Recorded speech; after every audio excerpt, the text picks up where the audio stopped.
कि सरकारी विद्यालय में पैसे तो लग रहे हैं और काफ़ी बजट भी है, लेकिन जो शिक्षा का स्टैंडर्ड है सरकारी विद्यालयों में वो उचित नहीं है।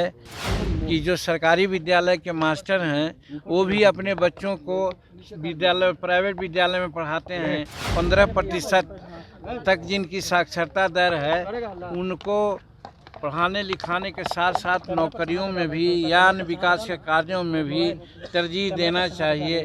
शिक्षक पढ़ाते हैं जिस स्कूल में और उस स्टैंडर्ड में अगर बच्चा उनका पढ़ता है तो अपने स्कूल में पढ़ावें बच्चों को, प्राइवेट में नहीं पढ़ावें। ऐसी व्यवस्था हो तो शिक्षा व्यवस्था ठीक हो जाएगी। नमस्कार, मेरा नाम प्रेम है और आप लाइव स्ट्रीट देख रहे हैं। जीताराम मांझी राज्यपाल से मिलने पहुंचे थे। देखिए, महामहिम राज्यपाल से मिलने के बाद जीताराम मांझी साफ शब्दों में कह रहे हैं कि जिस तरीके से बिहार में जो एजुकेशन सिस्टम है वो कहीं ना कहीं कमज़ोर है। उतना ही नहीं, जीताराम मांझी का कहना है कि जो टीचर है वो भी अपने बच्चों को उस स्कूल में नहीं पढ़ाते हैं जिस स्कूल में वो टीचर है। क्या कुछ कह रहे हैं महामहिम राज्यपाल से मिलने के बाद जीताराम मांझी, ठीक देखिए आप इस वीडियो में। देखिए, महामहिम राज्यपाल महोदय से आज पहली मेरी मुलाकात थी। जब से आए हैं इनसे मुलाकात नहीं हमारी हुई थी, तो इसलिए हमारा फर्ज बन रहा था कि इनसे मुलाकात करके बिहार की सामाजिक, आर्थिक, शैक्षणिक स्थितियों के बारे में इनको हम बतावें। सामाजिक स्थिति में आज बताने का काम यहाँ हम लोगों ने किया है कि बिहार में शेड्यूल कास्ट में 22 जातियाँ हैं। 22 जाति में 4-5 जाति जो हैं जिनको D4 कहा जाता है, कंपैरेटिवली वो आगे हैं, लेकिन बाकी वैसी जातियां हैं यहाँ जिनका साक्षरता दर 15% से कम है और वो आर्थिक, सामाजिक, राजनीतिक और शैक्षणिक सभी दृष्टिकोण से ये कमज़ोर हैं। उसमें भी खास करके मुसहर भूइयाँ समाज के लोग हैं, सबसे नीचे पायदान पर हैं। उनको काम करने की ज़रूरत है, उनको विकास करने की ज़रूरत है। फिर शिक्षा पद्धति पर भी बात हुई कि शैक्षणिक स्थिति यहाँ का ये है कि सरकारी विद्यालय में पैसे तो लग रहे हैं और काफ़ी बजट भी है, लेकिन जो शिक्षा का स्टैंडर्ड है सरकारी विद्यालयों में वो उचित नहीं है। इसलिए कि यहाँ प्राइवेट विद्यालय में सब अपने बच्चों को पढ़ाना चाहते हैं। यहाँ तक के कि जो सरकारी विद्यालय के मास्टर हैं वो भी अपने बच्चों को प्राइवेट विद्यालय में पढ़ाते हैं। इसी से जोड़ा जा सकता है कि सरकारी विद्यालय की क्या स्थिति है। ये महामहिम को बताने का हमने कोशिश किया और महामहिम ने इस पर अपनी सहमति जताई और हमने कहा कि शिक्षा जगत में बहुत सुधार की आवश्यकता है।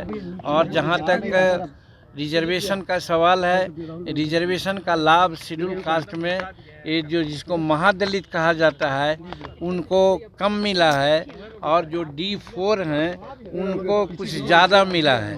इसलिए शैक्षणिक दृष्टिकोण से जो 15% तक जिनकी साक्षरता दर है उनको पढ़ाने लिखाने के साथ साथ नौकरियों में भी या अन्य विकास के कार्यों में भी तरजीह देना चाहिए। ये बातें इनसे हमने कही है।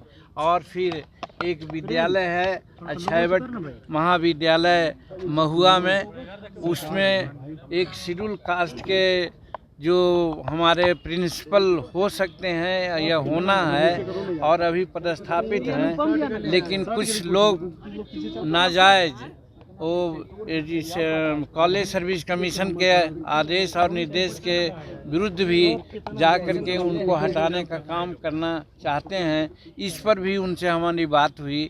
यही बात के चलते आज महामहिम से हम लोग मुलाकात किया। और खराब है, निश्चित रूप में ख़राब है, इसलिए कि जब कोई मास्टर है सरकारी विद्यालय का, वो अपने विद्यालय में अपने बच्चों को क्यों नहीं पढ़ाता है? इससे क्या साबित होता है? यही हमने कहा। हाँ, मेरी सरकार है, इसीलिए हमने कहा कि पहले ज़माना में ऐसा होता था कि 3 महीना में इंस्पेक्शन होता था, मुलाजा होता था, सब लोग टाइट होकर के बच्चों को पढ़ाते थे, लिखाते थे और ठीक दुरुस्त रखते थे। आज मुलाजा नहीं हुआ है, इस तरह का इंट्रोडक्शन होना चाहिए सर, ये हमने उनको कहा है। और हम आप लोगों के माध्यम से आज मांग भी करते हैं शिक्षा विभाग से या शिक्षा हमारे मुख्यमंत्री जी से कि वो सिस्टम लागू करें, तभी मास्टर लोग ठीक से काम कर सकेंगे। और कम से कम इतना हो कि जो शिक्षक पढ़ाते हैं जिस स्कूल में, और उस स्टैंडर्ड में अगर बच्चा उनका पढ़ता है तो अपने स्कूल में पढ़ावें बच्चों को, प्राइवेट में नहीं पढ़ावें। ऐसी व्यवस्था हो तो शिक्षा व्यवस्था ठीक हो जाएगी।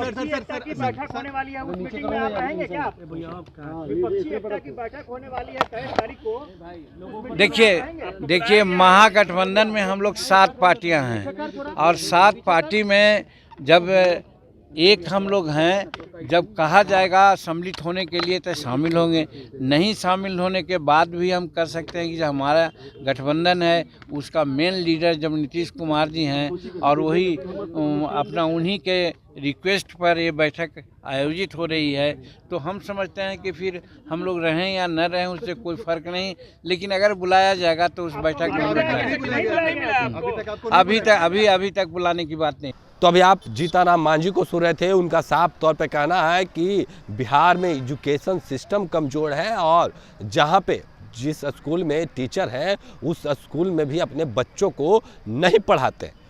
क्या कुछ कह रहे थे बिहार के पूर्व मुख्यमंत्री जीताराम मांझी, वो आपने सुना। बाकी की तमाम खबरों के लिए बने रहे लाइव स्टडी के साथ। धन्यवाद।